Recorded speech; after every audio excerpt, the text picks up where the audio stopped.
Hello students, आज हम लोग जो है सेकंड चैप्टर का वन शॉट वीडियो देखने वाला है। काफ़ी इंपॉर्टेंट चैप्टर है ये। ठीक है। और बहुत इंपॉर्टेंट डेरिवेशंस भी हैं इसमें रिलेटेड टू कैपेसिटेंस और पोटेंशियल ड्यू टू डाइपोल और एक्सेट्रा। ठीक है, तो स्टार्ट करते हैं चैप्टर। तो सबसे पहला जो टॉपिक है that is electric potential. Potential होता क्या है? तो हम किसी भी चार्ज की वजह से एट सम डिस्टेंस आर इस पॉइंट पे पोटेंशियल अगर हमें फाइंड करना है तो potential is nothing but the work done in bringing any charge से q naught from infinite to that point. ठीक है, अगर ये पॉइंट P है तो इनफाइनाइट से P पॉइंट पे लाने में जो भी वर्क डन होगा डिवाइडेड बाय दैट चार्ज जिसको हम लोग लेके आ रहे हैं इनफाइनाइट से यहाँ पे। ठीक है, that is the potential at point P। तो ये हो गया डेफिनेशन। ठीक है, potential at any point is work done पर unit charge in moving a charge from infinite to that point. ठीक है, यहां से इसका यूनिट हो जाएगा, वर्क डन का होता है जूल और चार्ज का होता है कुलम, जूल पर कुलम, या फिर यूनिट हो जाएगा वोल्ट। तो ये हो गया यूनिट। ठीक है, डायमेंशन फॉर्मूला मैं आप लोगों को छोड़ देता हूं या फिर भी मैं खाली ऐसे ही बता देता हूं वर्बली। जूल का होता है M L/T-2 और इसका होता है AT, उसको सिंप्लीफाई कर लो। ठीक है, तो ये हो गया पोटेंशियल का डेफिनेशन। अब हम लोग जो है potential due two point charge का डेरिवेशन देखते हैं कि भाई कोई भी चार्ज है पॉइंट चार्ज और एट अ डिस्टेंस आर अगर मैं इस पॉइंट पे P पॉइंट पे पोटेंशियल फाइंड करना है तो जैसा कि डेफिनेशन बता रहा था कि इनफाइनाइट से किसी चार्ज को लेकर आऊं। ठीक है, तो सपोज मैं इनफाइनाइट से किसी क्यू नॉट चार्ज को लेकर आता हूं और मैं लाते लाते रास्ते में यहां पहुंचा हूं। ठीक है, यहां पहुंचा मतलब at a distance x from Q charge. अब हमारा क्यू नॉट चार्ज यहां तक आ चुका है। ठीक है, अब यहां पे अगर मुझे इसको और डिस्प्लेस करना है बाय स्मॉल डिस्प्लेसमेंट dx और उसकी वजह से जो फोर्स एग्जर्ट हो रहा है वो इधर हो रहा है F। ठीक है, हम जो फोर्स एग्जर्ट करेंगे वो इस डायरेक्शन में करेंगे, तो जो स्मॉल वर्क डन होगा इस डिस्प्लेसमेंट के लिए दैट इज -F/dx। एंगल यहां पे देख सकते हो दैट इज 180 डिग्री। ठीक है, या फिर आप ऐसे भी समझ सकते हो कि x के डायरेक्शन में dx जो होगा वो फोर्स से ऑपोजिट डायरेक्शन में होगा। ठीक है, तो इसलिए नेगेटिव साइन है, तो दिस इज माइनस फोर्स का वैल्यू है k q1 q2 upon distance का स्क्वायर dx। ये है small work done small displacement dx के लिए। तो टोटल वर्क डन इनफाइनाइट से लेके P पॉइंट तक लाने में कितना होगा? तो total work done to move the charge from infinite to a distance r, ये डिस्टेंस r है, P पॉइंट का जो डिस्टेंस है वो कितना है r, और ये जो डिस्टेंस है उसका चार्ज से डिस्टेंस है इनफाइनाइट। तो इनफाइनाइट से लेके r डिस्टेंस पे लाने में टोटल वर्क डन कितना? तो टोटल वर्क डन हो जाएगा integration of dw from infinite to r। इसकी वैल्यू रख दो dw की, this is -k q1 q2 upon x square dx। ठीक है, और इनफाइनाइट से लेके r लिमिट्स रख दो। अब जो चीजें कांस्टेंट उसको बाहर निकाल दो, -k/q/q0। 1/x स्क्वायर का इंटीग्रेशन होता है -1/x। ठीक है, और लिमिट्स रखेंगे फ्रॉम इनफाइनाइट टू r। किसी बच्चे को अगर यहाँ पे 1/x स्क्वायर का इंटीग्रेशन नहीं आ रहा है तो आप लोग ये फॉर्मूला याद रख सकते हो, x⁴n का इंटीग्रेशन होता है x⁴n+1 अपॉन n+1, और यहाँ पे 1/x स्क्वायर मतलब x⁻²है। ठीक है, तो n की जगह -2 रखो, सॉल्व कर लो, आपको ये आंसर आ जाएगा। माइनस माइनस प्लस हो जाएगा, दिस इज k q0, और लिमिट रखेंगे तो हो जाएगा 1/r -1/इनफाइनाइट। ये टर्म हो जाएगा 0, 1/इनफाइनाइट इज 0, तो आंसर जो हमें बचेगा that is k q0/r। This is work done. ठीक है, ये इतना वर्क डन होता है। So potential is nothing but work done पर unit charge, this is k q/r। तो पोटेंशियल का ये जो फॉर्मूला है बच्चों, ये आप लोगों को ध्यान में रखना है कि किसी भी चार्ज की वजह से जो पोटेंशियल होगा r डिस्टेंस पे दैट इज kq/r। अगर चार्ज पॉजिटिव है तो प्लस kq/r, अगर चार्ज नेगेटिव है तो माइनस kq/r। पोटेंशियल एक स्केलर क्वांटिटी है। ठीक है, जो ये डिसाइड करती है कि चार्ज किस डायरेक्शन में फ्लो होगा। Positive charge always flow from higher potential to lower potential, और नेगेटिव चार्ज इससे उल्टा फ्लो होता है from lower to higher potential. ठीक है, चलो अब हम लोग चलते हैं नेक्स्ट टॉपिक है that is potential due to a dipole. I hope ये डायग्राम जो है आप लोगों को क्लियर होगा और जूम हो नहीं रहा है। ठीक है, फिर भी मैं अपने एंड से जो है चीजें यहाँ पे आप लोगों को बताता रहूंगा कि डायग्राम में क्या क्या गिवन है। चलो तो पोटेंशियल ड्यू टू डाइपोल, तो डाइपोल में यहाँ पे नेगेटिव चार्ज है माइनस क्यू और यहाँ पे प्लस क्यू चार्ज है, ठीक है। और सेंटर से जो है ये एक्सटर्नल पॉइंट जहां पे हमें पोटेंशियल फाइंड करना है उसका डिस्टेंस है स्मॉल आर, ठीक है। अब अभी हमने देखा कि भाई किसी भी चार्ज की वजह से पोटेंशियल होता है के क्यू बाई आर, तो चार्ज पता होना चाहिए, डिस्टेंस पता होना चाहिए, तो हम लोग पोटेंशियल फाइंड कर सकते हैं। प्लस क्यू का डिस्टेंस है R2 और माइनस क्यू का डिस्टेंस है R1, ठीक है। तो पोटेंशियल हम लोग ऐसे लिखेंगे, माइनस क्यू की वजह से minus k Q by R1 और प्लस क्यू की वजह से हो जाएगा plus k Q by R2। ये हो गया potential at this point due to these two charges, ठीक है। पर हमें R1 और R2 क्वेश्चन में गिवन नहीं होता है, हमें गिवन होता है सेंटर से डिस्टेंस R, तो हमें चीजों को R के टर्म्स में लाना होगा। तो यहां पे हम लोग कुछ अप्रोक्सीमेशन करते हैं, ध्यान से सुनना। हम मानते हैं कि ये एंगल बहुत छोटा है, तो यहां से जब परपेंडिकुलर ड्रॉ करते हैं तो ये जो यहां से लेके यहां तक की लेंथ है इतनी, और ये लेंथ, इसको हम लोग अप्रोक्सीमेटली सेम है ऐसा अज्यूम करते हैं, ठीक है। मतलब पी डी और पी बी इसको हम लोग सेम मानते हैं, ठीक है। दूसरा देखो यहाँ पे ये जो डाइपोल है टोटल लेंथ होता है 2L, तो इसका आधा लेंथ यहाँ पे A दिया हुआ है तो हम लोग A ले लेते हैं। और ये अगर एंगल थीटा है, थीटा इज द एंगल जो ये P वाली लाइन बना रही है विद द एक्सिस, ठीक है। तो ये एंगल थीटा, तो ये है, ये एंगल थीटा, तो ये लेंथ हो जाती है हमारी A cos थीटा। और सिमिलरली यहाँ पे ये A है, ये एंगल भी थीटा होगा, तो ये लेंथ भी हो जाती है हमारी A cos थीटा, ठीक है। और ये जो डिस्टेंस है यहाँ ए से लेके पी का, वो इसके बराबर होता है इस पॉइंट पे। सपोज ये पॉइंट को मैं एक्स नाम दे देता हूं, तो ए पी और एक्स पी जो है वो सेम होगा, ठीक है। तो बस यही यहाँ पे एक अप्रोक्सीमेशन है जो आप लोगों को अगर पता हो तो वैल्यू यहाँ पे सब्स्टिट्यूट करो, सॉल्व करो, आंसर आ जाएगा। तो R2, ये जो R2 है यहाँ पे, this R2 is equal to, देखो R2 इतना डिस्टेंस है और ये यहां से लेके यहां तक का डिस्टेंस है R में से a cos थीटा माइनस करो, तो R minus a cos theta is R2। और जो R1 है, ये डिस्टेंस R1 है और ये डिस्टेंस अप्रोक्सीमेटली R1 के बराबर है, ठीक है। तो यहाँ पे R1 हो जाता है R plus a cos theta, ठीक है। ये वैल्यूज यहाँ पे सब्स्टिट्यूट करो, सॉल्व करो, आपका आंसर आ जाएगा।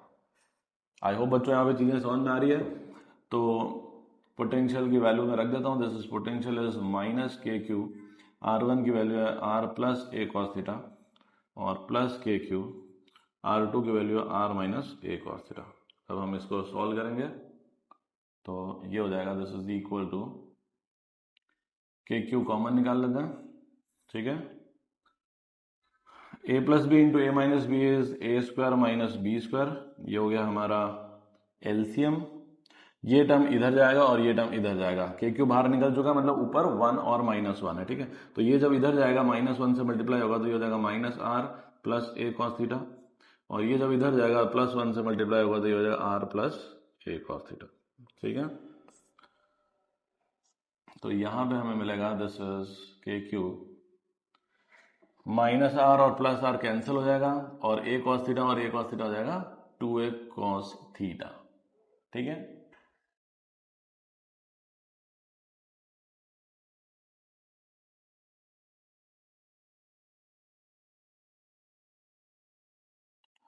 अब charge into dipole length P होता है, तो ये हो जाएगा K P cos theta upon R square minus A square cos square theta. तो ये बच्चों पोटेंशियल का जनरल फॉर्मूला है, ठीक है। दिस इज जनरल फॉर्मूला जिसमें हम लोग कोई अप्रोक्सीमेशन नहीं करते हैं। अब अगर हम अप्रोक्सीमेशन करते हैं जिसमें हम लोग जो है आर को ग्रेटर देन ए लेते हैं, मतलब डाइपोल इज वेरी शॉर्ट और पॉइंट जो है वो बहुत ज्यादा दूर है, तो उस केस में ये टर्म 0 हो जाता है और पोटेंशियल हो जाता है k P cos theta upon R square. अब इसी में अगर हम लोग जो है एक्सियल पॉइंट और इक्वेटोरियल पॉइंट की बात करें तो एक्सियल पॉइंट में थीटा की वैल्यू 0 होती है और इक्वेटोरियल पॉइंट में थीटा की वैल्यू 90 डिग्री होती है। यहाँ पे cos 90 0 होता है तो पोटेंशियल 0 हो जाएगा इक्वेटोरियल पॉइंट पे, और एक्सियल पॉइंट पे cos 0 1 हो जाएगा तो पोटेंशियल हो जाएगा K P by are square. तो ये फॉर्मूलाज अगर आप लोग डायरेक्ट याद रख सकते हो तो बहुत अच्छी बात है, ठीक है। अदरवाइज ये डेरिवेशन है। यहाँ पे आप देख सकते हो फॉर्मूला लिखा है, potential is k P cos theta upon R square, ठीक है। तो ये जो है आपको फॉर्मूला जो है वो, ये फॉर्मूला जो है डायरेक्ट दिया हुआ है and that is for short dipole, potential due to short dipole क्या होगा तो उसके लिए फॉर्मूला है, ठीक है। बाकी आप देख सकते हो depends on the orientation of the dipole, dipole जो है वो किस एंगल पे मतलब जो पॉइंट है वो किस एंगल पे है फ्रॉम डाइपोल, उस पर आप लोगों का डिपेंड करेगा पोटेंशियल, ठीक है। तो ये हो गया पोटेंशियल ड्यू टू डाइपोल। अब नेक्स्ट टॉपिक पे चलते हैं, दैट इज पोटेंशियल डिफरेंस। तो बच्चों जैसे हम लोगों ने पोटेंशियल फाइंड किया, ठीक है, तो potential difference is nothing but difference of two potentials, ठीक है। कोई भी दो पॉइंट पे अगर पोटेंशियल ए पॉइंट पे बी है, दूसरे पॉइंट पे बी भी है, तो उनको माइनस करोगे तो दैट इज पोटेंशियल डिफरेंस। तो देखो अगर कोई चार्ज है, ये पॉइंट है ए और ये पॉइंट है बी, तो देखो इनफाइनाइट से अगर हम लोग यहाँ पे किसी चार्ज को लेकर आते हैं तो हमें मिलता है पोटेंशियल एट बी, इनफाइनाइट से यहाँ पे किसी चार्ज को लेकर आते हैं तो हमें मिलता है पोटेंशियल एट ए, ठीक है। तो देखो अगर हमें पोटेंशियल डिफरेंस फाइंड करना है तो इसका मतलब क्या है कि हमें इन दोनों को माइनस करना है। और पोटेंशियल एट ए क्या होता है, this is work done from infinite to A upon charge q naught, जिसको भी हम लोग लेके आ रहे हैं, और पोटेंशियल एट बी होता है work done from infinite to B upon charge q naught, ठीक है। तो यहां से यहां पे जो वर्क डन हो रहा है उसमें से इसको माइनस कर दो, ठीक है। सपोज यहां से यहां वर्क डन हो रहा है 12 जूल और इतने में वर्क डन हो रहा है 10 जूल, तो 12 माइनस 10 कितना होगा, 2 joule. 2 joule is nothing but the work done from B to है, तो मैं इसको लिख सकता हूं दिस इज, तुम पहले चाहो तो क्यू नॉट एलसीएम ले लो और ये जो वर्क डन का सब्ट्रैक्शन है इसको लिख दो work done from B to A, ठीक है। वर्क डन का सब्ट्रैक्शन तो यही है ना, देखो 12 माइनस 10, वर्क डन इनफाइनाइट से ए पॉइंट पे 12 है, वर्क डन इनफाइनाइट से बी पॉइंट पे 10 है, तो इन दोनों का सब्ट्रैक्शन है, सब्ट्रैक्शन कितना है 2, which is the work done from B to A. तो यहां पे मैंने लिख दिया कि potential difference between two points is work done पर unit charge in moving a charge from one point to another point. ये तो डेफिनेशन हो गया, ठीक है। तो potential difference is work done to move from one point to another point divided by charge, जिसको हम लोग लेके जा रहे हैं। अगर यहां पे हम लोग किसी चार्ज को इनफाइनाइट से, सॉरी, अगर हम किसी चार्ज को इनफाइनाइट से पी पॉइंट पे लेके जाते हैं, ठीक है, तो यहाँ पे बी से ए लेके जाते हैं तो ए माइनस बी करते हैं, तो इनफाइनाइट से पी पे लेके जाते हैं तो पी माइनस इनफाइनाइट, और पोटेंशियल एट इनफाइनाइट जीरो होता है, इसलिए हो जाता है पोटेंशियल एट पी पॉइंट, ठीक है। तो देखा जाए तो जो पोटेंशियल का डेफिनेशन है वो भी एक्चुअली पोटेंशियल डिफरेंस ही है।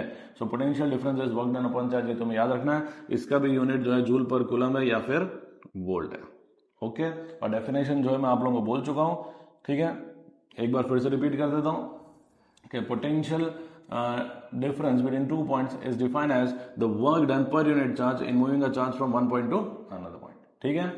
चलो नेक्स्ट टॉपिक पे चलते हैं, and that is equipotential surface. अब नाम से ही पता चल रहा है कि इक्विपोटेंशियल सरफेस का मतलब है कि वो सरफेस जिसके हर एक पॉइंट पे पोटेंशियल क्या हो, सेम हो। तो surface having the same potential at every point is equipotential surface. तो यहाँ पे आप देख सकते हो कि एक चार्ज है Q, ठीक है, और Q से R डिस्टेंस पे यहाँ पे जितना पोटेंशियल होगा उतना ही पोटेंशियल यहाँ होगा, उतना ही पोटेंशियल यहाँ होगा। तो ये सारे पॉइंट्स जहाँ पे पोटेंशियल सेम है उनको जोड़ दिया तो क्या बन गया, एक स्फीयर बन गया। तो ये स्फीयर जो है वो इक्विपोटेंशियल सरफेस हो गया, ठीक है। तो पॉइंट चार्ज के लिए इक्विपोटेंशियल सरफेस जो है वो कॉन्सेंट्रिक स्फीयर्स के फॉर्म में, जैसा कि इस डायग्राम में दिख रहा है। अब ये जो चीज है वो इंपॉर्टेंट है कि यूनिफॉर्म इलेक्ट्रिक फील्ड की वजह से इक्विपोटेंशियल सरफेस कैसा होता है।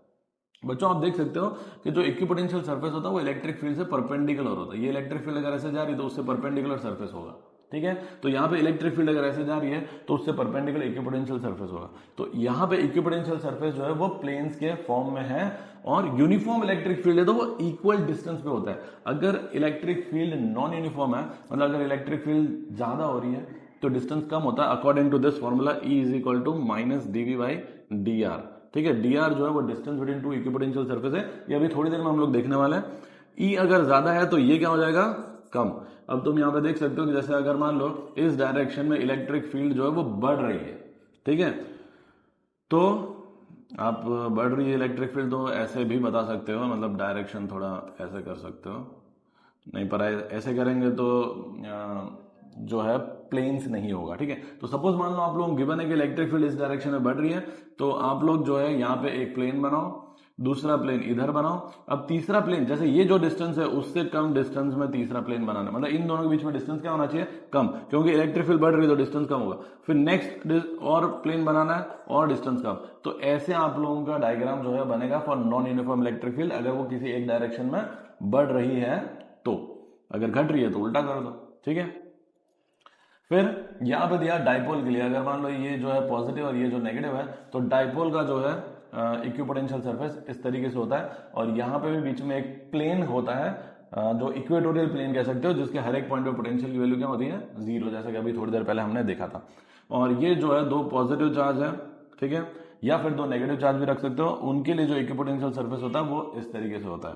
ठीक है, तो इक्विपोटेंशियल सरफेस के बारे में अब हम लोग कुछ पॉइंट्स देख लेते हैं। सबसे पहला पॉइंट है no work is done along it. मतलब अगर किसी चार्ज को हम लोग एक सरफेस से दूसरे सरफेस में मूव करते हैं, इक्विपोटेंशियल सरफेस पे ही एक पॉइंट से दूसरे पॉइंट पे मूव करते हैं, तो वर्क डन जीरो होता है, क्योंकि यहाँ जो पोटेंशियल है वही सेम पोटेंशियल यहाँ पर है, और वर्क डन होता है चार्ज इनटू पोटेंशियल डिफरेंस। तो पोटेंशियल क्योंकि सेम है v और v, तो पोटेंशियल डिफरेंस हो जाएगा जीरो, तो work done will be zero. ठीक है, दूसरी प्रॉपर्टी याद रखनी है कि electric field is perpendicular to equipotential surface हमेशा। ठीक है, और तीसरी पॉइंट ये याद रखनी है कि electric field is in the direction of decreasing potential. Electric field उसी डायरेक्शन में होगी जिस डायरेक्शन में पोटेंशियल घटता है। खैर वो इस इक्विपोटेंशियल सरफेस से हम लोग नहीं लिखते, हम लोग E equal to minus dv/dr से लिखते हैं। आप एक पॉइंट ये याद रख सकते हो कि इक्विपोटेंशियल सरफेसेस एक दूसरे को इंटरसेक्ट नहीं करते हैं।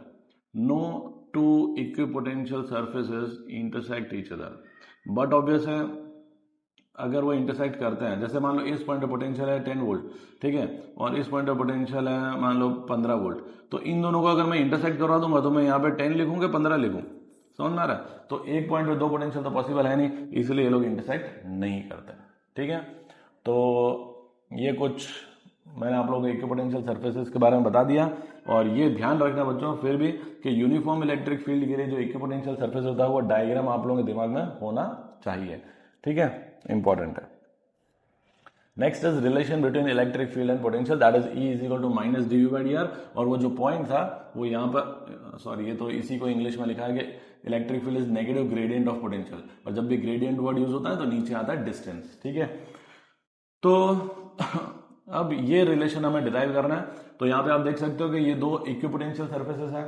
सपोज इस पॉइंट पे जो पोटेंशियल है वो है v, और मतलब इस पूरे सरफेस पे पोटेंशियल v है, और इस पूरे सरफेस पे पोटेंशियल है v प्लस dv। ठीक है, और एनसीईआरटी में कुछ डायग्राम ऐसा गिवन है, ठीक है, और यहाँ पे पोटेंशियल v और यहाँ पे पोटेंशियल v प्लस dv लिखा है, और उसी डायग्राम को बस मैं ऐसे करके रिप्रेजेंट कर रहा हूँ, कोई मतलब ज्यादा कुछ खास डिफरेंस नहीं है। ठीक है,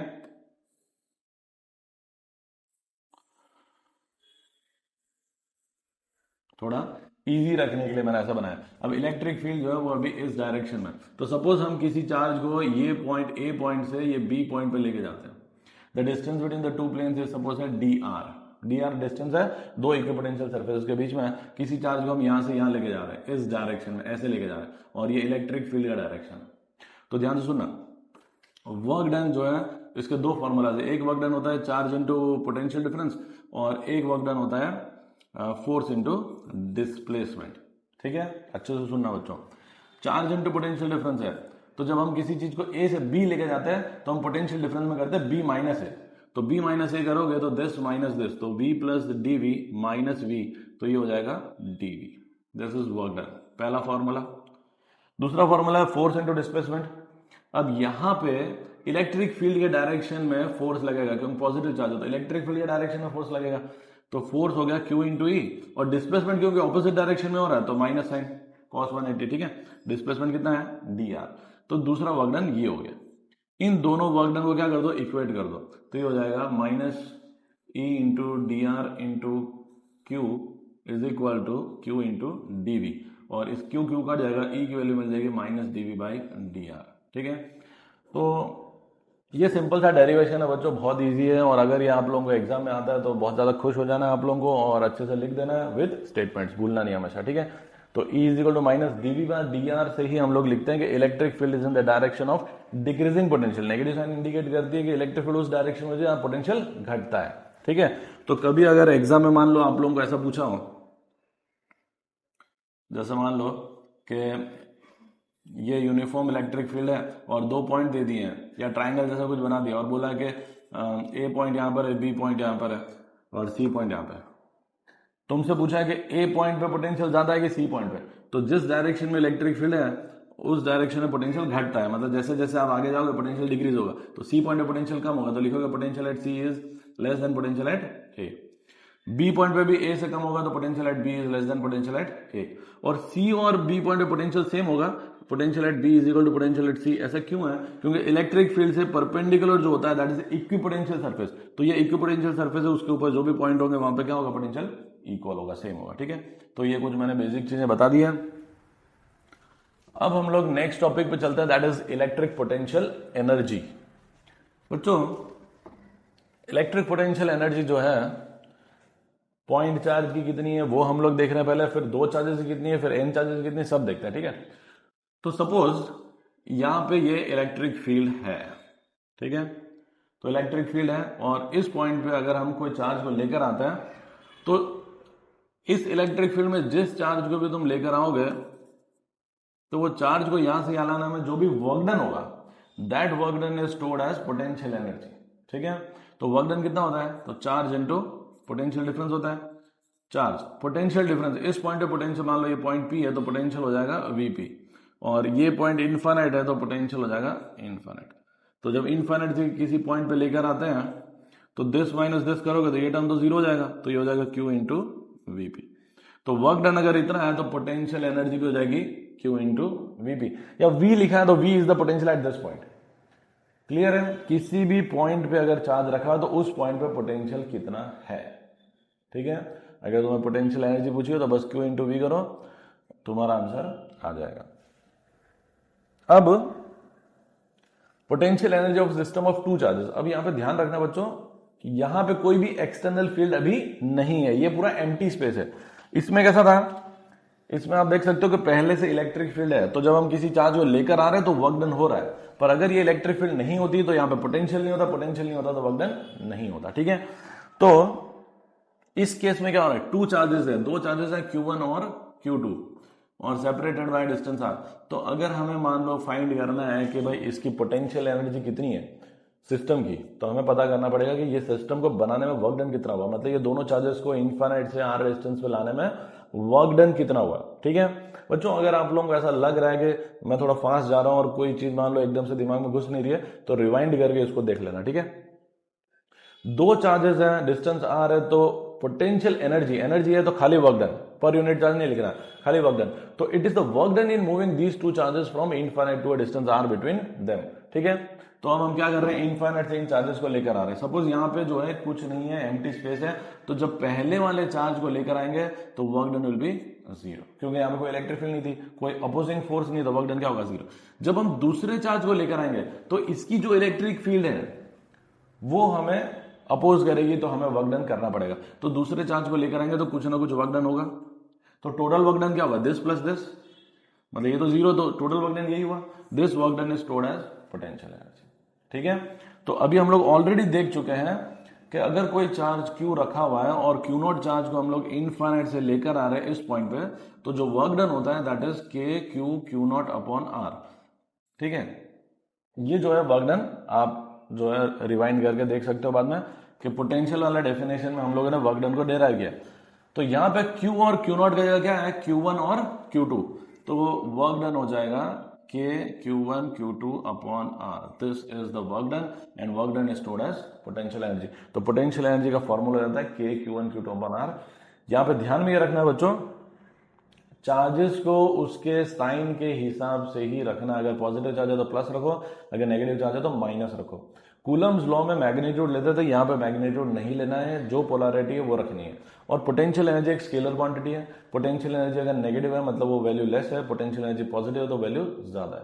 नंबर्स की तरह होता है पोटेंशियल एनर्जी। ओके, ठीक है, पोटेंशियल एनर्जी एक स्केलर क्वांटिटी है, पोटेंशियल एनर्जी अगर नेगेटिव है मतलब वो वैल्यू लेस है, पोटेंशियल एनर्जी पॉजिटिव है तो वैल्यू ज्यादा है। नंबर्स की तरह होता है पोटेंशियल एनर्जी। ओके, ठीक है, तो अच्छा दूसरा आप लोग अभी हमने देखा कि पोटेंशियल एनर्जी हो जाता है चार्ज इंटू पोटेंशियल, और पोटेंशियल होता है के क्यू बाई आर, तो ये हो जाएगा Q into K Q by R, तो भी K Q one Q two by R आप लोगों को मिल जाएगा। मतलब अगर ये चार्ज को क्यू वन लेते हो, ये चार्ज को क्यू टू लेते हो, तो आप लोगों को आंसर मिल जाता है। तो कोई भी मेथड से आप करो आपका ये आंसर आता है। अगर आपको डेरिवेशन जो पोटेंशियल वाला डेरिवेशन है उससे करना है तो भी चलेगा। अभी आपको जस्ट इसके पहले मैंने बताया था कि potential energy due to a point charge कितना होता है, तो उससे भी आप लोग चाहो तो कर सकते हो। ठीक है, और डेफिनेशन में एक बार फिर से रिपीट कर देता हूं, electric potential energy is the work done in moving the charges from infinite to a distance R between them. ठीक है, या फिर आप सिंपल वर्ड में लिख सकते हो, it is the work done in assembling the system of charges, मतलब उसको असेंबल करने में कितना वर्क डन हो रहा है। ठीक है, चलो चलते हैं नेक्स्ट टॉपिक पे, that is potential energy due to a system of charges. दो चार्जेस का हमने पढ़ा K Q one Q two by R. 3 charges है, 4 चार्जेस है, 5 है, तो क्या करना है? तो देखो, अगर ये है चार्ज Q1, Q2 और Q3, ये डिस्टेंस है R13, R12 और R, तो हमें क्या करना है? हर एक चार्ज को कंसिडर करना है। इन दोनों के बीच की जो एनर्जी होगी वो होगी K Q1 Q2 upon distance है R12, इन दोनों के बीच में। फिर अगर इसकी बात करेंगे तो पोटेंशियल एनर्जी हो जाएगी K Q1 Q3 upon R13। फिर हम इन दोनों के बीच की एनर्जी लिखेंगे तो ये हो जाएगी Q1 नहीं है, Q2 और Q3 अपॉन R23। इस तरीके से हम लोग टोटल पोटेंशियल एनर्जी लिखते हैं। ठीक है, 2 चार्जेस है तो, मतलब सॉरी 3 चार्जेस है तो। अगर 4 चार्जेस है तो क्या होता है वो भी मैं आप लोगों को बता देता हूं। जैसे मान लो ये 4 चार्जेस हैं, Q1, Q2, Q3 और Q4, और डिस्टेंस है मान लो L। ठीक है, मतलब ये स्क्वायर है और साइड कितना है L। तो पोटेंशियल एनर्जी हो जाएगा इन दोनों के बीच का K Q1 Q2 by L, फिर इन दोनों के बीच का K Q2 Q3 by L, फिर इन दोनों के बीच में K Q3 Q4 by L, फिर इन दोनों के बीच में K Q1 Q4 by L। फिर ध्यान से सुनना, फिर इन दोनों के बीच में भी लिखना है K Q4 Q2 by √12। Distance हो जाएगा √12, क्योंकि ये L है, ये L है, पाइथागोरस थ्योरम लगाओगे डिस्टेंस √12 मिल जाए। फिर इन दोनों के बीच में भी तो K Q1 Q3 by √2L। ये हो गई टोटल पोटेंशियल एनर्जी। इन सबको ऐड करोगे तो तुम्हें टोटल पोटेंशियल एनर्जी मिल जाएगी। ठीक है, तो 4 चार्जेस है तो पोटेंशियल एनर्जी में कितने टर्म्स आ रहे हैं? 1 2 3 4 5 6। 3 चार्जेस है तो 3 टर्म्स थे। तो देखो जनरलाइज कर देते हैं, 3 चार्जेस हैं 3 टर्म्स है, 2 चार्जेस है 1 टर्म है, 4 चार्जेस हैं 6 टर्म्स है। तो n चार्जेस होते हैं तो टर्म्स कितने? यहाँ पे लिख देता हूँ चार्जेस और यहाँ पे लिख देता हूँ टर्म्स। तो टर्म्स जो है n चार्जेस के लिए होता है n इंटू n माइनस 1/2। ये फॉर्मूला आप लोग याद रखना है। जितने भी चार्जेस गिवन हो तो टर्म्स फाइंड कर लो। ठीक है, अगर आपको हेक्सागोन गिवन है जिसमें 6 चार्जेस हैं, ठीक है, तो 6 into 6 minus 1 that is 6 into 5 30/2 that is 15 total terms आप लोगों को मिलेंगे। ठीक है, ओके बच्चों, आई होप इसमें कोई दिक्कत नहीं हो। दिक्कत हो तो आप लोग कमेंट में मेंशन करो। Potential energy in external field. अब यहां पे हम लोग यूं कह सकते हो, ये 2 चार्जेस की हम लोग बात कर रहे हैं कि अभी थोड़ी देर पहले जो हमने पढ़ा था वो था potential energy of 2 charges in empty space. ठीक है, अब है इन एक्सटर्नल इलेक्ट्रिक फील्ड। पहले से इलेक्ट्रिक फील्ड है, 2 चार्जेस Q1 और Q2 का R डिस्टेंस पे हमको रखना है। इस बार मैं पहले वाले चार्ज को Q1 को मैं लेकर आऊंगा तो कुछ ना कुछ वर्क डन होगा। अगर यहाँ पे पोटेंशियल, इस पॉइंट पे पोटेंशियल है V1, तो वर्क डन हो जाएगा charge into potential at that point, क्योंकि इनफाइनाइट हुए तो पोटेंशियल क्या होता है? 0। तो this is actually potential difference. ठीक है, फिर दूसरा वर्क डन। अब मैं Q2 को लेकर आ रहा हूँ, Q2 को भी इनफाइनाइट से लेकर आ रहा हूँ। कहाँ पे लेकर आ रहा हूँ? यहाँ पे, इस पॉइंट पे जहां पे पोटेंशियल कितना है? V2। तो ये हो जाएगा Q2 इंटू V2 माइनस 0। पर मेरी बात ध्यान से सुनना, Q2 को अपोज करने के लिए खाली ये इलेक्ट्रिक फील्ड नहीं है, इस Q1 चार्ज की इलेक्ट्रिक फील्ड भी है। तो एक और वर्क डन होता है जो Q1 को अपोज करने में होता है, और ये ऑलरेडी हम लोग पढ़ चुके हैं। That work done is K Q1 Q2 by R। तो टोटल वर्क डन इन तीनों का एडिशन हो जाएगा, which is stored as potential energy Q1 V1 plus Q2 V2 plus K Q1 Q2 by R। तो बच्चों ये जो formula बहुत इंपॉर्टेंट फॉर्मूला है, मैं इस फॉर्मूला को बहुत इंपॉर्टेंट मानता हूं। अगर ऐसा कोई केस आता है और पोटेंशियल एनर्जी पूछी जाती है जिसमें 2 चार्जेस Q1 Q2 है, डिस्टेंस R है और एक्सटर्नल इलेक्ट्रिक फील्ड भी है, तो बच्चे क्या करेंगे? K Q1 Q2 by R कर देंगे, और अगर खाली उतना करेंगे तो आंसर गलत हो जाएगा। ये बहुत इंपॉर्टेंट और ये एनसीईआरटी में गिवन है। ठीक है, आप लोग रीड कर सकते हो। चलो, तो ये हो गया। हम नेक्स्ट टॉपिक पे चलते हैं, that is potential energy of a dipole in uniform electric field. बच्चों हम लोग ऑलरेडी जो है फर्स्ट चैप्टर में पढ़ चुके हैं कि भाई डाइपोल अगर इलेक्ट्रिक फील्ड में रखते हैं तो उसमें टॉर्क लगता है, that is PE sine theta. ठीक है, ये अगर इलेक्ट्रिक फील्ड है और डाइपोल ऐसा रखा हुआ है थीटा एंगल पे, तो इतना टॉर्क लगता है।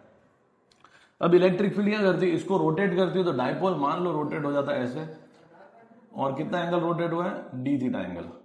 सपोज इलेक्ट्रिक फील्ड ने उस डाइपोल को घुमाया by an angle D theta, तो वर्क डन कितना हुआ? तो वर्क डन हो जाता है जैसे कि फोर्स इंटू डिस्प्लेसमेंट, तो यहां पे होता है टॉर्क इंटू एंगुलर डिस्प्लेसमेंट। ठीक है, लीनियर में होता है फोर्स इंटू डिस्प्लेसमेंट, एंगुलर में होता है टॉर्क इंटू एंगुलर डिस्प्लेसमेंट। तो टॉर्क की वैल्यू रख दी PE साइन थीटा और डिस्प्लेसमेंट कितना है? D theta. ये हो गया small work done to rotate by small displacement angular displacement D theta. तो टोटल वर्क डन थीटा 1 से थीटा 2 में कितना होता है? देखो थीटा 1 जो है वो ओरिजिनल एंगल है पी और ई के बीच में, और थीटा 2 जो है फाइनल एंगल है पी और ई के बीच में। तो टोटल वर्क डन थीटा 1 से थीटा 2 रोटेट करने में कितना होगा? साइन का इंटीग्रेशन होता है, साइन का इंटीग्रेशन माइनस कॉस होता है, ध्यान रखना, ठीक है। लिमिट्स जो है वो रख दो थीटा 1 से थीटा 2, तो ये हो जाएगा पीई, माइनस साइन होती है तो लोअर लिमिट पहले रखेंगे, this is cos theta 1 minus cos theta 2, this is the answer. कौन सा आंसर है ये सुनना अच्छे से, ये वो आंसर है, it is the work done in rotating a dipole from angle theta 1 to theta 2। याद रखना theta 1 is the initial angle between P and E and theta 2 is the final angle between P and E. और दोनों case में angle जो है या तो आप क्लॉकवाइज डायरेक्शन में लोगे या एंटी क्लॉकवाइज। ऐसा नहीं होता कि एक केस में क्लॉकवाइज लिया दूसरे केस में एंटी क्लॉकवाइज, ऐसा नहीं। आप समझ रहे हो? जैसे मान लो कि इलेक्ट्रिक फील्ड इधर है, डाइपोल ऐसा है, तो पहले अगर मैं ये एंगल ले रहा हूं थीटा 1, तो डाइपोल अगर मान लो ऐसे घूम जाता है ऐसे, तो अभी भी मुझे ये एंगल लेना पड़ेगा क्लॉकवाइज डायरेक्शन में थीटा 2, ठीक है। अगर मान लो ऐसा होता है कि डाइपोल जो है वो ऐसा घूम गया है, अब मैं अगर ये एंगल लेता हूं तो बात गलत हो जाएगी। अगर मैं ये, मेरे को ये एंगल लेना तो माइनस लेना पड़ेगा, पर अगर मैं क्लॉकवाइज, जैसे ये डायरेक्शन क्लॉकवाइज है तो मैं अब क्लॉकवाइज डायरेक्शन में आऊंगा तो this angle will be theta 2। तो ये ध्यान रखना है बस आप लोगों को, ठीक है। और बोर्ड में एक कॉन्सेप्चुअल क्वेश्चन आ चुका है कि what is the work done in rotating a dipole from its position of stable equilibrium to unstable equilibrium. तो स्टेबल इक्विलिब्रियम में थीटा 1 की वैल्यू 0 होती है और थीटा 2 की वैल्यू अनस्टेबल इक्विलिब्रियम के लिए 180 डिग्री होती है। तो यहाँ पे थीटा 0 रखो, cos 0 1 होता है और cos 180 माइनस 1 होता है, 1 माइनस माइनस 1 इज 2, तो 2pe हमारा आंसर आ जाता है। 2pe is the work done in rotating the dipole from stable to unstable equilibrium. Okay बच्चों, अब पोटेंशियल एनर्जी तो अभी बाकी रह गया, तो पोटेंशियल एनर्जी बता रहा हूं, ध्यान से सुनते हैं ना। देखो हम लोगों ने लिखा कि work done is PE cos theta 1 minus cos theta 2। ये कौन सा वर्क डन है? डाइपोल को थीटा 1 से थीटा 2 रोटेट करने में। बात अच्छे से सुनना, इलेक्ट्रिक फील्ड ऐसी है, डाइपोल ऐसे रखा हुआ है एंगल थीटा पे, और बोला है कि इसकी पोटेंशियल एनर्जी पता करो। और मैं आप लोगों को बता चुका हूं बच्चों, जब भी पोटेंशियल एनर्जी पूछा जाता है या कोई भी एनर्जी पूछी जाती है तो it is the work done in assembling this system. इस सिस्टम को असेंबल करने में, बनाने में, ठीक है, वर्क डन कितना हुआ। तो यहां पे हम लोग क्या करते हैं, आप लोगों ने बहुत सारी बुक्स में पढ़ा होगा कि थीटा 1 को हम लोग लेते हैं 90 और थीटा 2 को लेते हैं थीटा, ठीक है। तो वर्क डन जो हो जाता है, दिस इज पीई, cos 90 इज 0 और cos theta is cos theta, तो आंसर हो जाता है minus PE cos theta. This work done is stored as potential energy, तो पोटेंशियल एनर्जी हो जाता है minus P cos theta, this is minus P dot E, ठीक है ना। और फिर जो है इसमें हम लोग theta is equal to 0, theta is equal to 90, theta is equal to 180 करते हैं। थीटा इज इक्वल टू 0 में आंसर पी है, this is the minimum potential energy. यहाँ पे थीटा इज इक्वल टू 90 में 0 हो जाएगी और थीटा इज इक्वल टू 180 में प्लस पी हो जाएगा, this is the maximum potential energy. Maximum energy जब होती है तो वो अनस्टेबल इक्विलिब्रियम होता है, ठीक है, और मिनिमम पोटेंशियल एनर्जी होती है तो स्टेबल इक्विलिब्रियम होता है। तो ये ध्यान में रखना है बच्चों, ठीक है। अब मैं आप लोगों को बता देता हूं कि यहाँ पे थीटा 1 को हमने 90 और थीटा 2 को थीटा क्यों लिया है, ठीक है। आप लोगों को डिटेल में देखना तो डिटेल वाले वीडियोस में देख सकते हो, पर फिर यहाँ पे भी एक बार एक्सप्लेन कर देता हूं। तो देखो हमें फाइंड करना था कि इस एंगल पे लाने में वर्क डन कितना हुआ है। तो हम क्या कर रहे हैं, दिस, इसको ऐसे कर रहे हैं कि भाई पहले हम लोग ऐसे लेकर आए, ठीक है, और फिर सेकेंड केस में हमने ऐसे से इसको रोटेट कर दिया है ऐसे एट एन एंगल थीटा। पहला एंगल कितना था 90 डिग्री, अब एंगल कितना है थीटा। तो देखो जब हम डाइपोल को 90 डिग्री पे लेके आते हैं इनफाइनाइट से, ठीक है, तो पॉजिटिव चार्ज को लाओगे तो वर्क डन पॉजिटिव होगा, नेगेटिव चार्ज को लाओगे तो वर्क डन नेगेटिव होगा, तो net work done will be 0। मतलब इनफाइनाइट से इसको जब 90 डिग्री पे लाते हैं, इलेक्ट्रिक फील्ड से 90 डिग्री पे रखते हैं, तो वर्क डन कितना होता है 0। अब 90 से थीटा पे लाते हैं तो वर्क डन होता है that is minus PE cos theta. तो मतलब इनफाइनाइट से थीटा एंगल पे लाने में टोटल वर्क डन कितना हुआ, तो that is minus PE cos theta. Okay, I hope चीजें समझ में आई हो। चलते हैं नेक्स्ट टॉपिक पे।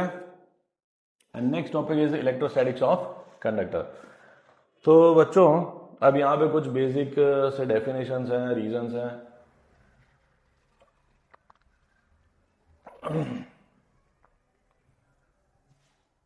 जो कि काफी सिंपल है, कॉन्सेप्चुअल है। आपको 2 रीजंस पूछे जा सकते हैं 2 मार्क में। तो और ये कॉन्सेप्ट है तो आपको एमसीक्यूज वगैरह में भी कहीं पे भी काम आ सकता है, ठीक है।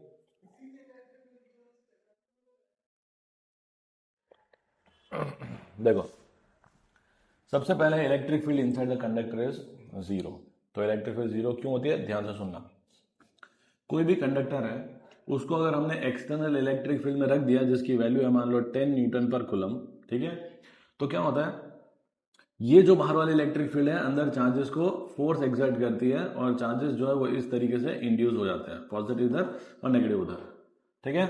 और इस चार्ज की वजह से अंदर इलेक्ट्रिक फील्ड होती है ऑपोजिट डायरेक्शन में। इस इलेक्ट्रिक फील्ड को जो है मैं थोड़ा डिफरेंट कलर से बना देता हूं, ठीक है।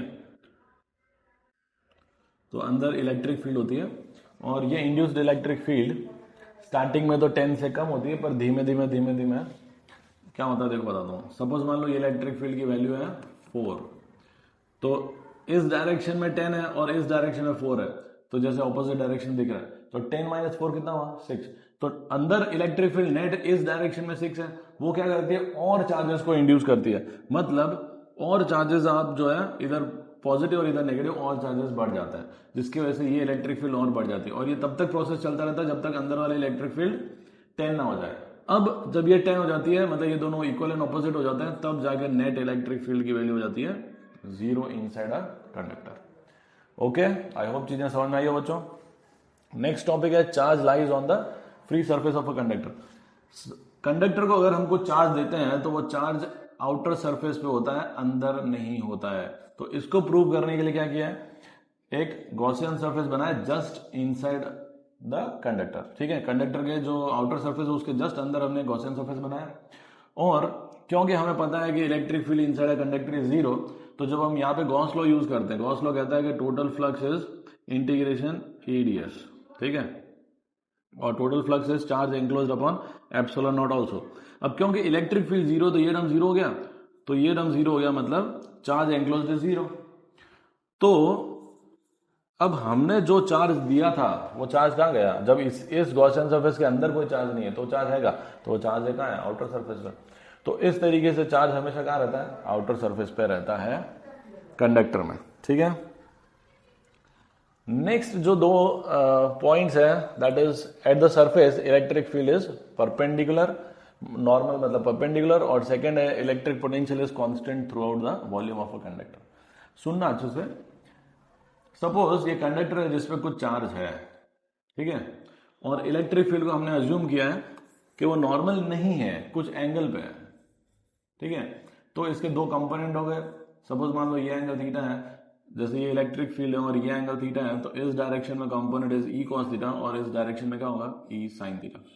अब ये जो कंपोनेंट है इस डायरेक्शन में जो सरफेस से टेंजेंशियल है, वो क्या करेगा, चार्ज के ऊपर फोर्स एक्सर्ट करेगा, जिसकी वजह से ये चार्ज मूव करेगा, ठीक है। और इलेक्ट्रोस्टैटिक्स में charge should be at rest, मतलब वो मूव नहीं करना चाहिए, मतलब ये वाला कंपोनेंट 0 होना चाहिए। तो अगर आप इसको 0 करोगे तो cos theta will be 0, theta will be equal to 90 degree, और थीटा को जैसे ही 90 करोगे तो electric field will be perpendicular to the surface, ठीक है, क्लियर है। अब पोटेंशियल जो है वो कांस्टेंट क्यों होता है, तो पोटेंशियल कांस्टेंट होने का यही रीजन है कि इलेक्ट्रिक फील्ड क्या है कंडक्टर के अंदर, 0। इलेक्ट्रिक फील्ड का फॉर्मूला होता है -dv/dr। अगर ये 0 है तो dv will be 0, that is change in potential will be 0, which implies potential is not changing, that is constant, ठीक है। तो कोई भी अगर मान लो स्फीयर है जिसका रेडियस r है, तो पोटेंशियल अंदर और ऑन द सरफेस सेम होता है, जिसकी वैल्यू होती है kq/R। इवन सेंटर में पोटेंशियल विल बी kq/R। तो ये चीजें ध्यान में रखनी है कि पोटेंशियल हमेशा कंडक्टर में अंदर किसी भी पॉइंट पे उतना ही होता है जितना सरफेस पे होता है, क्लियर है। क्योंकि सरफेस पे भी जो है work done will be 0, work done will be 0 means potential difference is 0, that is potential is constant. तो क्योंकि सरफेस पे इलेक्ट्रिक फील्ड परपेंडिकुलर होती है, तो किसी भी चार्ज को आप लेके घूमोगे तो वर्क डन जो होगा वो इलेक्ट्रिक फील्ड से परपेंडिकुलर डायरेक्शन में होगा, इसलिए वर्क डन 0 होता है, ठीक है। तो ये तो हो गया 2 पॉइंट। अब लास्ट 2 पॉइंट्स देख लेते हैं, दैट इज यहां पे जो है ये पॉइंट नहीं आएगा, और पॉइंट क्या आएगा कि electric field at the surface of the conductor is sigma by epsilon not. ठीक है, तो हमें ये प्रूव करना है कि electric field at the surface of a conductor is sigma by epsilon not. ये पॉइंट है यहाँ पे first, and second is electrostatic shielding. तो कैसे करना है देखो बच्चों, सपोज कोई कंडक्टर है जिसमें चार्ज है and the surface charge density is sigma. इस कंडक्टर को अगर आप साइड से देखोगे तो मान लो ऐसा चार्ज है इस कंडक्टर के ऊपर, ठीक है, और sigma is the surface charge density. तो हमने क्या किया है, गॉसियन सरफेस लिया है जो इस तरीके से है, इलेक्ट्रिक फील्ड परपेंडिकुलर होती है, और जो ये एरिया है उसका एरिया वेक्टर भी परपेंडिकुलर होगा।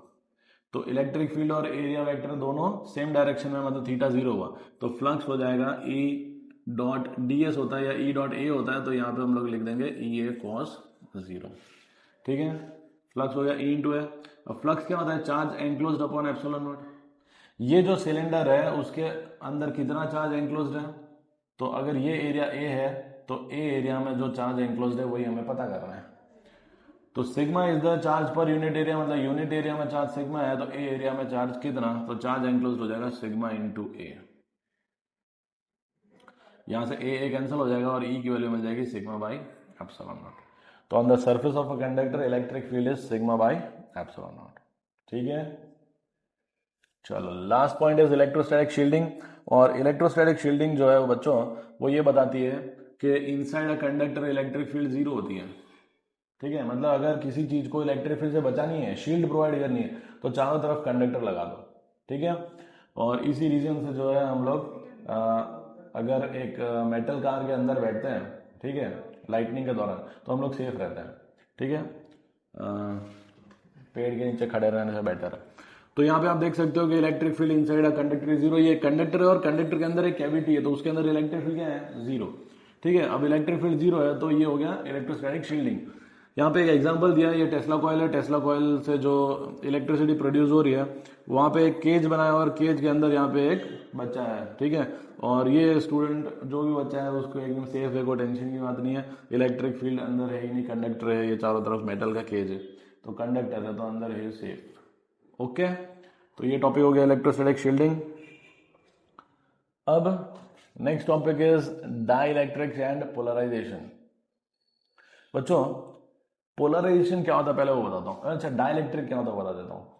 तो डाइइलेक्ट्रिक नाम से पता चलता है कि दो इलेक्ट्रिक मतलब इलेक्ट्रिसिटी की दो प्रॉपर्टीज है, पहली इज इंसुलेटर, दूसरी इज कंडक्टर। तो स्टार्टिंग में क्या होता है कि ये एक डाइइलेक्ट्रिक एक ऐसा मटेरियल है जो एक इंसुलेटर की तरह होता है, पर जब हम हाई इलेक्ट्रिक फील्ड देते हैं उसको तो वो स्लाइटली कंडक्ट करने लगता है। ठीक है, तो दिस इज डाइइलेक्ट्रिक। पोलराइजेशन क्या होता है, तो देखो अगर मान लो कि एक डाइइलेक्ट्रिक है जिसको हम लोग इलेक्ट्रिक फील्ड में रखते हैं, ठीक है, तो ये पहला डाइइलेक्ट्रिक है और ये मान लो दूसरा डाइइलेक्ट्रिक है, इसको भी हमने इलेक्ट्रिक फील्ड में रखी है। ठीक है, तो पहले डाइइलेक्ट्रिक में क्या हो रहा है, नेगेटिव चार्ज इतना, पॉजिटिव चार्ज इतना, ये हो गया फोर्स, इलेक्ट्रिक फील्ड की वजह से फोर्स लगता है तो चार्जेस डिवाइड होगा। ठीक है, नेगेटिव चार्ज इधर चला गया, पॉजिटिव चार्ज इधर चला गया, इसी को हम लोग बोलते हैं पोलराइजेशन, कि भाई इधर एक पॉजिटिव पोल इधर नेगेटिव पोल, पोलराइजेशन हो गया। ये जो सेकेंड वाली डाइइलेक्ट्रिक है इसमें मान लो चार्जेस इतने ज्यादा आ जाते हैं, ठीक है, तो इसका पोलराइजेशन ज्यादा हो गया, इसका पोलराइजेशन क्या है, कम। ठीक है, तो पोलराइजेशन जो है वो है separation of charges, simple word में। ठीक है, अब लिखा है कि डाइइलेक्ट्रिक रिड्यूसेस इलेक्ट्रिक फील्ड। अब यहां पे देखो कंडक्टर में अंदर नेट इलेक्ट्रिक फील्ड क्या करती है, 0, क्योंकि बाहर वाले इलेक्ट्रिक फील्ड अगर 10 है तो अंदर वाले इलेक्ट्रिक फील्ड भी 10 हो जाती है और नेट क्या हो जाता है, 0। पर डाइइलेक्ट्रिक में ऐसा नहीं होता, डाइइलेक्ट्रिक में अंदर वाले इलेक्ट्रिक फील्ड हमेशा बाहर वाले इलेक्ट्रिक फील्ड से कम होती है। तो नेट जैसे मान लो बाहर 10 है अंदर 4 है तो नेट कितनी हो गई, 6 हो गई, मतलब इलेक्ट्रिक फील्ड कम हो गई। वही चीज लिखा है, it reduces the electric field. ठीक है, और पोलराइजेशन अकर है तो मैंने आपको बता दिया, दो अलग अलग डाइइलेक्ट्रिक है जिसमें पोलराइजेशन हो रहा है। ठीक है, अब हम लोग पढ़ रहे हैं पोलर डाइइलेक्ट्रिक और नॉन पोलर डाइइलेक्ट्रिक। ठीक है, अच्छे से सुनना बच्चों, ये जो डायग्राम है यहाँ पे ये नॉन पोलर डाइइलेक्ट्रिक का है ये।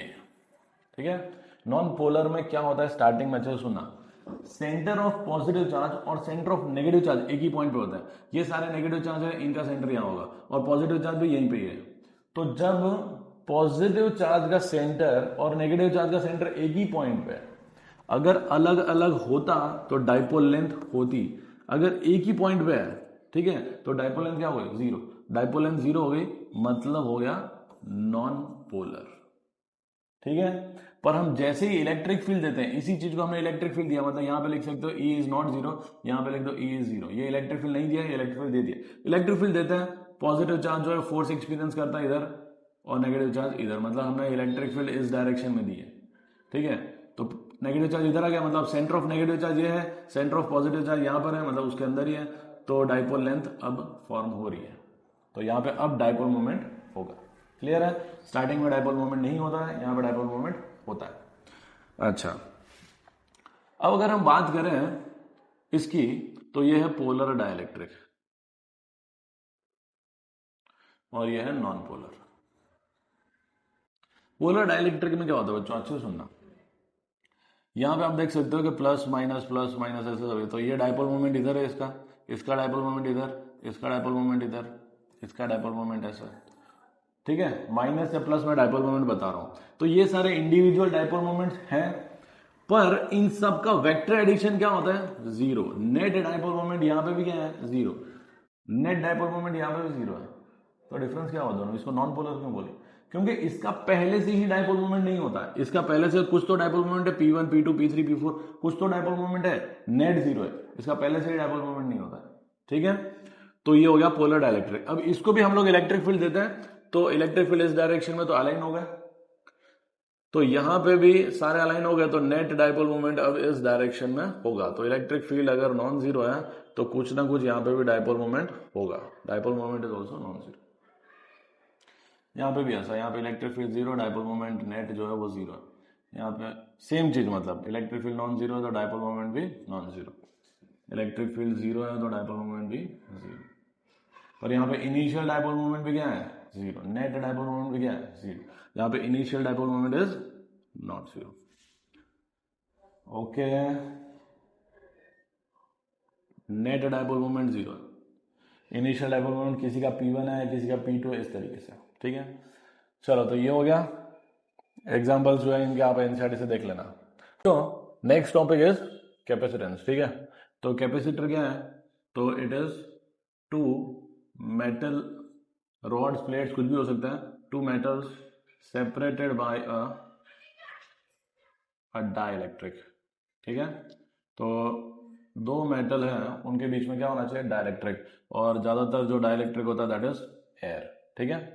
तो ये हो गया कैपेसिटर। कैपेसिटर का सिंबल है इस तरीके से, प्लस माइनस, ठीक है। अगर ये चार्ज कैपेसिटर है तो हम लोग यहाँ पे प्लस माइनस लिखते हैं, और चार्ज क्यू है तो हम लोग लिखेंगे plus Q minus Q. C is the capacitance, ठीक है। अब बच्चों, पोटेंशियल जो होता है that is directly proportional to charge, ठीक है। कोई भी सरफेस, कोई भी कंडक्टर, उस पर चार्ज क्यू है तो पोटेंशियल होता है के क्यू बाई आर, मतलब पोटेंशियल किस पे डिपेंड कर रहा है? चार्ज पे। तो कांस्टेंट जो है वो यहाँ पे हो जाता है 1/c। तो where c is the constant of proportionality which is called capacitance. आप इसको उल्टा भी लिख सकते हो, और फिर आप लिखो कि Q is equal to C into V, where C is the constant of proportionality which is called capacitance, ठीक है। तो कैपेसिटेंस जो है वो आप लोगों का यहाँ से हो जाएगा Q अपॉन V, ठीक है। यही चीज यहाँ पे लिखी हुई है, और इससे यूनिट आप लोग जो है लिख सकते हो, Q का हो गया कूलम्ब और V का हो जाएगा वोल्ट। तो कूलम्ब पर वोल्ट लिख दो, या फिर जो इसका यूनिट है दैट इज फेरेड, ठीक है। तो 1 farad is equal to 1 coulomb per 1 volt, ठीक है। तो ये हो गया यूनिट। डायमेंशन फॉर्मूला जो है इसका, कूलम का होता है 80, चार्ज का 80, और वोल्ट को आप लोग वर्क डन अपॉन चार्ज से निकाल सकते हो, ठीक है। तो ये हो गया कैपेसिटेंस के बारे में। अब parallel plate capacitor. Parallel plate capacitor में जो है, जो टू मेटल हमने लिखा था उसमें जो मेटल है वो प्लेट के फॉर्म में है, और ये जो है दो प्लेट्स हैं, और इसका area is a, D is the distance between the to plates, ठीक है। एरिया यहाँ पे बताया हुआ है, डिस्टेंस यहाँ पे बताया, charge is minus Q and plus Q. और इलेक्ट्रिक फील्ड जो कि दो प्लेट्स के बीच में है। ये हम लोगों ने फर्स्ट चैप्टर जब हमने पढ़ा था तो उसमें इलेक्ट्रिक फील्ड की वैल्यू बताई थी, it is sigma by epsilon not. Electric field is this much between the to plates, ठीक है। तो पोटेंशियल डिफरेंस कितना होगा, तो पोटेंशियल डिफरेंस होता है E इंटू डी, ठीक है। E is equal to minus D V by D R से ही हम लोग लिखते हैं कि पोटेंशियल डिफरेंस जो है वो हो जाएगा E इंटू डी। यहाँ पे हम लोग डी आर देखो, E is equal to minus D V by D R है, ये पोटेंशियल डिफरेंस है।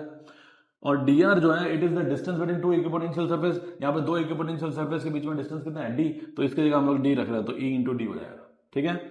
तो अब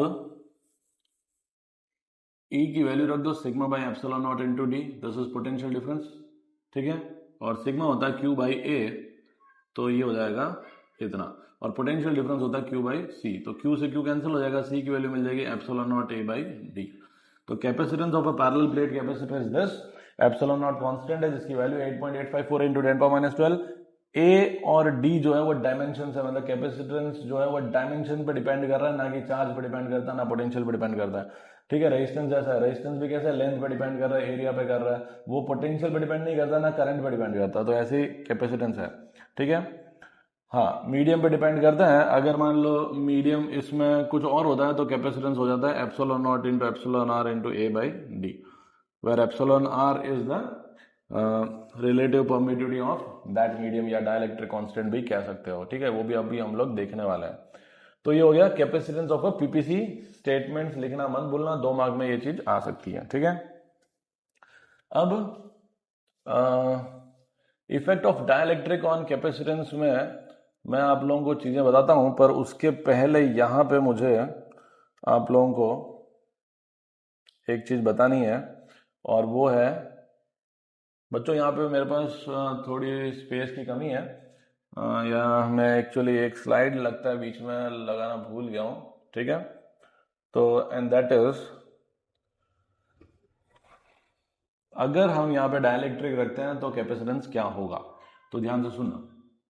अगर यहाँ पे बीच में मान लो एक डाइलेक्ट्रिक इंसर्ट करता हूं, ठीक है, जिसकी थिकनेस कितनी है T, तो अब पोटेंशियल डिफरेंस जो हो जाएगा दैट इज इक्वल टू, अच्छा सुनना बच्चों, इसके अंदर जो नेट इलेक्ट्रिक फील्ड है वो मान लो EM है, और इधर साइड जो स्पेस है वहां पे इलेक्ट्रिक फील्ड है EV, that is electric field in vacuum, और ये है इलेक्ट्रिक फील्ड इन मीडियम।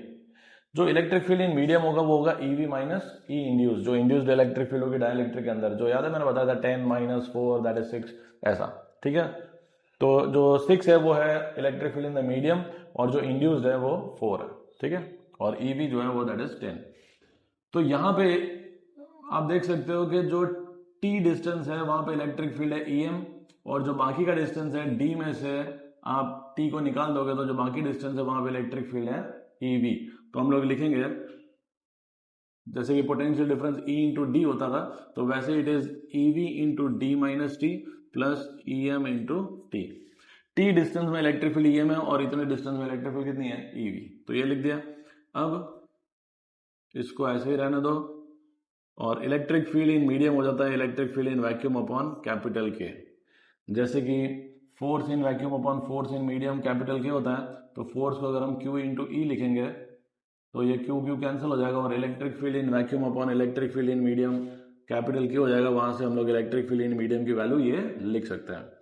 तो यहां से आप लोग जो है, एक सेकेंड, यहां से हम लोग EV को कॉमन निकालेंगे तो ये हो जाएगा D minus T plus T by के, और EV की जगह मैं लिख दूंगा फिर से सिग्मा बाई एप्सिलॉन नॉट, और ये चीज सेम टू सेम, और सिग्मा की वैल्यू है Q बाई ए, तो यहां पे सामने चल रहा है पोटेंशियल डिफरेंस, और पोटेंशियल डिफरेंस होता है Q बाई सी, Q से Q कैंसिल हो जाएगा, C की वैल्यू मिल जाएगी epsilon naught A upon D minus T plus T by capital के। ये फॉर्मूला होता है अगर हम लोग दो प्लेट्स के बीच में एक डाइलेक्ट्रिक रख देते हैं, तो जिसकी थिकनेस कितनी है T। यहाँ पे ध्यान रखना बच्चों, डाइलेक्ट्रिक इंसर्ट करने से कैपेसिटेंस की वैल्यू जो है वो बढ़ जाती है, ठीक है, क्योंकि ये जो पहले कैपेसिटेंस कितना था epsilon naught A by D था, अब है एप्सिलॉन नॉट ए अपॉन डी माइनस समथिंग, ठीक है। तो माइनस समथिंग मतलब ये टर्म कम हुआ, ये टर्म कम हुआ, तो कैपेसिटेंस क्या हो गया, बढ़ गया। अगर यहाँ पे आप इसको कंप्लीटली भर देते हो, दो प्लेट के बीच में पूरा का पूरा डाइलेक्ट्रिक भर देते हो, मतलब थिकनेस जो है स्लैब का कितना हो गया, डी के बराबर। तो यहाँ पे टी की जगह डी रख दोगे तो कैपेसिटेंस मिल जाएगा एप्सिलॉन नॉट ए अपॉन, देखो ये डी माइनस डी कैंसिल, और ये डी बाई के ऊपर चला जाएगा, तो के times epsilon naught A by D which is K times the original capacitance. ठीक है, तो कहाँ चला गया, तो ये है बच्चों न्यू कैपेसिटेंस। और मैंने आप लोगों को थोड़ी देर पहले भी ये बताया था कि जो कैपेसिटेंस होता है मीडियम में ऐसा हो जाता है epsilon naught into epsilon R into A by D, और एप्सिलॉन आर क्या है तुम्हारा, के ही तो है, तो ये हो जाएगा के times epsilon A by D. Okay, ठीक है, तो ये भी आप लोगों को स्टेटमेंट अच्छे से लिखना है, और ये भी काफी इंपॉर्टेंट है, इस चैप्टर का टॉपिक 3 मार्क में आ सकता है। Next is effect of dielectric on capacitance, नहीं है सब चीजों पे डाइलेक्ट्रिक का इफेक्ट है, चार्ज पे क्या होता है, वोल्टेज पे क्या होता है, इलेक्ट्रिक फील्ड और कैपेसिटेंस सब कुछ। ठीक है, तो यहाँ पे जो देखो सबसे पहले कि ये एक पैरेलल प्लेट कैपेसिटर है जिसके बीच में यहाँ पे एयर है, और उसको एक बैटरी से कनेक्ट करके चार्ज कर दिया। अब चार्ज करने के बाद डाइलेक्ट्रिक डाल दिया, ग्रीन कलर का डाइलेक्ट्रिक है, तो एक केस में हमने बैटरी को रहने दिया है कनेक्टेड, और एक केस में यहाँ पे देख सकते हो आप बैटरी इज डिस्कनेक्टेड, खाली डायरेक्ट्रिक रखा है। तो दोनों ही केस में इन चीजों पे क्या फर्क पड़ता है वो आप लोग यहाँ पे देख सकते हो कि भाई ये कांस्टेंट है, इंक्रीजेस डिक्रीजेस और ब्ला ब्ला ब्ला, पर ये कैसे इंक्रीज हो रहा है कैसे डिक्रीज हो रहा है वो मैं आप लोगों को बता रहा हूं। ठीक है, तो ध्यान से सुनना। तो देखो एक चीज हमेशा ध्यान रखना, चाहे बैटरी कनेक्टेड हो चाहे डिस्कनेक्टेड हो, कैपेसिटेंस जो है वो कितना हो जाता है, K times C. The new capacitance is K times the original capacitance. ठीक है, तो कैपेसिटेंस में हम लोग लिखेंगे it is K times C. ठीक है, दूसरी इंपॉर्टेंट चीज, जब बैटरी डिस्कनेक्टेड होती है तो चार्ज सेम रहता है, new charge is equal to original charge, क्योंकि बैटरी अगर डिस्कनेक्ट कर दिए तो वो एक आइसोलेटेड सिस्टम हो जाता है जिसमें चार्ज कांस्टेंट रहता है। अगर बैटरी कनेक्टेड है तो पोटेंशियल सेम होगा। ठीक है, तो नया जो पोटेंशियल होगा उसको हम लोग लिखेंगे पुराने पोटेंशियल के बराबर। ठीक है, यहाँ पे मैं बीच में एक लाइन खींच देता हूं जिससे थोड़ा चीजें आप लोगों को सही रहेगा। ठीक है, परफेक्ट। ठीक है, अब इतनी चीजें पता चल गई स्टार्टिंग में। ठीक है, कैपेसिटेंस के टाइम्स होगा, और चार्ज बैटरी अगर डिस्कनेक्टेड हो तो सेम रहेगा, और बैटरी कनेक्टेड हो तो पोटेंशियल सेम रहेगा। इतना पता हो, अगर दो चीजें हमें पता है सी और क्यू, तो हम तीसरी चीज वी फाइंड कर सकते हैं। देखो V इज इक्वल टू क्या होता है, Q बाई सी। ठीक है, तो मैं ऊपर वाले की अभी बात कर रहा हूं, जब बैटरी डिस्कनेक्टेड है तो Q डैश की वैल्यू है Q, और C डैश की वैल्यू है K टाइम्स C, तो Q बाई सी V होता है, तो ये हो गया V बाई K। तो यहाँ पे हम लोग पोटेंशियल को लिख देंगे V बाई K, मतलब पोटेंशियल घट जाता है जब बैटरी डिस्कनेक्ट करोगे तो बड़ा होगा, जैसे बैटरी हटा दी तो पोटेंशियल डिक्रीज होगा। ठीक है, अगर हम बैटरी कनेक्टेड की बात करें तो पोटेंशियल सेम है, पोटेंशियल पता है, C पता है, तो Q निकाल लेते हैं, तो Q डैश हो जाएगा, Q is equal to C V होता है, तो C dash V dash, C dash की वैल्यू है K टाइम्स C, और V डैश की वैल्यू कितनी है V, तो CV को Q लिख देंगे तो ये हो जाएगा K टाइम्स Q। तो चार्ज जो है वो यहाँ पे बढ़ गया है। क्लियर है, यहाँ पे चार्ज बढ़ गया है। अब बस ये प्रॉब्लम,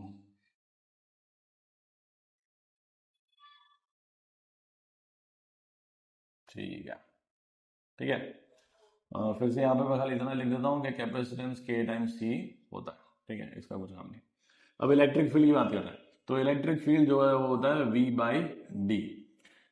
वी की वैल्यू दोनों की पता है, बाई डी कर दो, तो पहले वाले केस में वी डैश की वैल्यू है वी बाई के, और डी तो डी रहना, डिस्टेंस बिटवीन द प्लेट तो हम चेंज नहीं कर रहे, तो ये ओरिजिनल इलेक्ट्रिक फील्ड है, तो इलेक्ट्रिक फील्ड जो है घट गई है यहाँ पे। और सेकेंड वाले केस में क्या हो रहा है, जब बैटरी कनेक्टेड है तो पोटेंशियल सेम है, डिस्टेंस भी सेम है।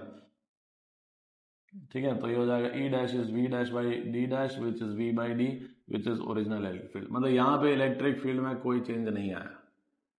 ओके, अब लास्ट में क्या बचा, एनर्जी।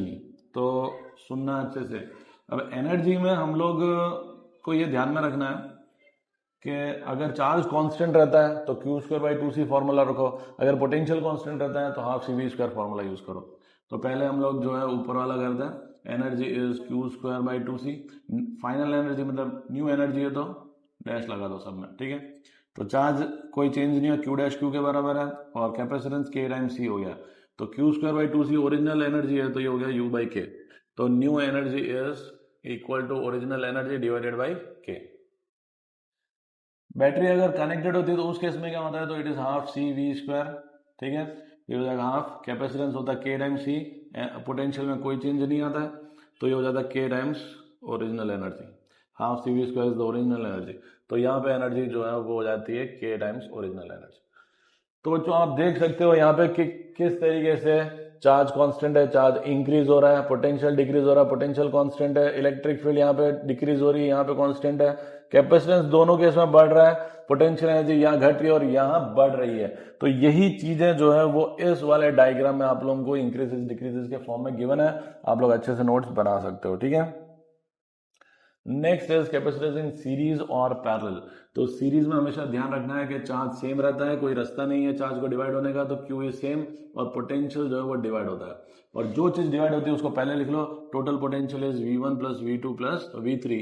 यहाँ पे तीन जो है वो आप लोगों को कैपेसिटर दिए हैं, तो ये जो टोटल वोल्टेज है तीनों में डिवाइड होगा, ठीक है। V1 को लिख दो Q by C1, charge same है तो सब में हम लोग Q लिखेंगे, ठीक है। तो ये हो जाएगा Q by C1, Q by C2 और Q बाई C3। और टोटल वोल्टेज जो है, ध्यान से सुनना, अगर इन तीन कैपेसिटर्स को मैं हटा के एक सिंगल कैपेसिटर रखता हूं जिसका नाम है C इक्विवेलेंट, ठीक है, और वो भी सेम चार्ज ड्रॉ करता है जो इन तीनों ने मिलकर किया था, तो मैं बोलूंगा कि ये अकेला जो है इन तीनों के सीरीज के बराबर है। तो यहां से मैं लिखूंगा V is equal to Q upon C equivalent. तो Q Q कैंसिल हो जाएगा, 1 upon C equivalent is 1 upon C1 plus 1 upon C2 plus 1 upon C3। तो ये हो गया कैपेसिटर्स इन सीरीज। अब कैपेसिटर्स इन पैरेलल, पैरेलल में क्या होता है कि यहां से अगर टोटल चार्ज Q जाएगा तो इधर इधर और इधर Q1 Q2 Q3 अलग अलग चार्ज होगा, पर क्योंकि इसका वोल्टेज अगर V है तो ये V इसको भी मिल रहा है, इसके अक्रॉस भी वोल्टेज V है, इसके अक्रॉस भी वोल्टेज V है, तो V जो है वो क्या रहता है यहाँ पे सेम, और क्या डिवाइड हो रहा है Q। तो जो चीज डिवाइड होती है उसको पहले लिख लो, total charges Q1 plus Q2 plus Q3।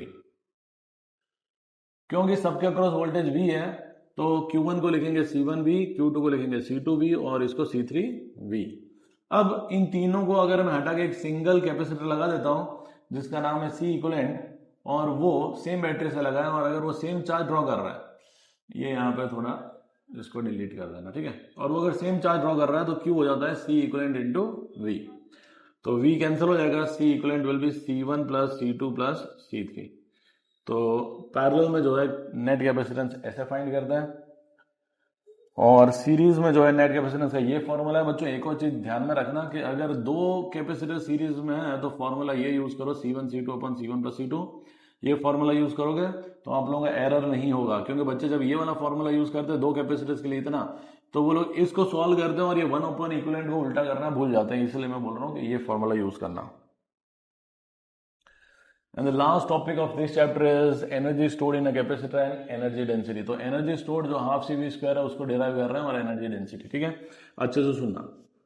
देखो अगर कोई कैपेसिटर है जिसपे, अच्छा ध्यान से सुनना बच्चों, कोई कैपेसिटर है जिसपे चार्ज कितना है Q, कैपेसिटेंस कितना है C, तो हमें इसकी एनर्जी फाइंड करनी है। इसकी एनर्जी फाइंड करनी मतलब मैं बता चुका हूं, एनर्जी मतलब वर्क डन। कौन सा वर्क डन, तो जीरो से लेके Q चार्ज को लाने में वर्क डन कितना हुआ, दैट वर्क डन हमें फाइंड करना है। तो जीरो से हम लोग रास्ते में चल रहे हैं, बढ़ाते बढ़ाते चार्ज कितना हो गया Q, तो सपोज चार्ज इस पे कितना है Q, ठीक है। तो देखो कोई भी कैपेसिटर है जिसपे चार्ज कितना है Q और उसका कैपेसिटेंस कितना है C, तो पोटेंशियल डिफरेंस हो जाएगा Q बाई C। अब अगर हम लोग और चार्ज इसको देंगे dq तो कुछ वर्क डन करना पड़ेगा, तो दैट वर्क डन इज जो चार्ज हमने दिया वो इनटू पोटेंशियल डिफरेंस, ठीक है। तो पोटेंशियल डिफरेंस की वैल्यू जो मैं पहले लिख देता हूं, चार्ज की वैल्यू बाद में, this is small work done in transferring a small charge dq capacitor को। तो टोटल वर्क डन जीरो से लेके Q में कितना होगा, ठीक है। ये C जो है वो कांस्टेंट, इसको बाहर निकाल दो, Q का इंटीग्रेशन होता है Q स्क्वायर बाई 2, लिमिट्स लगा दो जीरो से कैपिटल Q, ठीक है। तो यहां पे तुम्हारा आंसर हो जाएगा Q square by 2 minus zero square by 2, ये हो जाएगा Q square by 2C। This work done is stored as potential energy, तो पोटेंशियल एनर्जी जो है वो हो जाता है Q स्क्वायर बाई 2C। इसको अगर हम लोग Q के जगह CV लिखते हैं तो ये हो जाता है पोटेंशियल एनर्जी होती है हाफ CV स्क्वायर, ठीक है। और अगर हम लोग हाफ CV स्क्वायर में हाफ CV इंटू वी लिखते हैं और CV को लिख देते Q, तो ये हो जाता है हाफ Q इंटू वी। तो एक ये फॉर्मूला पोटेंशियल एनर्जी का, एक ये फॉर्मूला और एक ये फॉर्मूला, ये 3 फॉर्मूलाज हैं, ध्यान रखना है, ठीक है, पोटेंशियल एनर्जी के। अब बात करते हैं एनर्जी डेंसिटी की। एनर्जी डेंसिटी का मतलब क्या है, ध्यान से सुनना। ये जो दो प्लेट्स है उसके बीच में इलेक्ट्रिक फील्ड होती है, ठीक है, this is plus and this is minus, distance is d and the area of the plates is a। तो इलेक्ट्रिक फील्ड के फॉर्म में एनर्जी होती है, ठीक है, energy stored in the form of electric field. तो एनर्जी डेंसिटी का मतलब ये होता है कि कितनी एनर्जी है per unit volume. Total energy कितनी है, हाफ CV स्क्वायर। देखो इतने वॉल्यूम में एनर्जी है हाफ CV स्क्वायर, तो यूनिट वॉल्यूम में कितनी, तो एनर्जी डेंसिटी हो जाती है energy per unit volume which is half CV square upon AD। इतने वॉल्यूम में इतनी एनर्जी, यूनिट वॉल्यूम में कितनी एनर्जी, तो क्रॉस मल्टीप्लाई करोगे तो यही मिलेगा। अब बस कुछ नहीं करना है, C की वैल्यू रख दो, दिस इज हाफ, C को लिखेंगे epsilon not A by D, और पोटेंशियल डिफरेंस होता है E इंटू डी उसका स्क्वायर, और नीचे हो जाएगा AD। इसको सॉल्व करने पे आंसर अपने आप आ जाएगा half epsilon not E square. This is energy density. Okay बच्चों, 3 मार्क में क्वेश्चन आ सकता है कि energy stored in a capacitor derive करो और साथ में एनर्जी डेंसिटी बताओ, ठीक है, 3 मार्क में क्वेश्चन, इंपॉर्टेंट क्वेश्चन है। तो यहाँ पे ये जो चैप्टर हमारा कंप्लीट होता है बच्चों, ठीक है, और ये बहुत इंपॉर्टेंट स्लाइड है बच्चों। यहाँ पे आप लोगों को इस टॉपिक को बहुत अच्छे से करना है, शेयर द वीडियो, ठीक है। तो बच्चों वीडियो को लाइक करें, शेयर करें, सब्सक्राइब करें, जो करना वो करो, दूसरे बच्चों को जो है ट्रांसफर करो वीडियो को, उनको भी बेनिफिट हो, आपको भी हो, और इसी तरीके से जो वन शॉट वीडियो के लिए जुड़े रहो हमसे, ठीक है। तो मिलते हैं बच्चों नेक्स्ट वीडियो में, तब तक के लिए गुड बाय।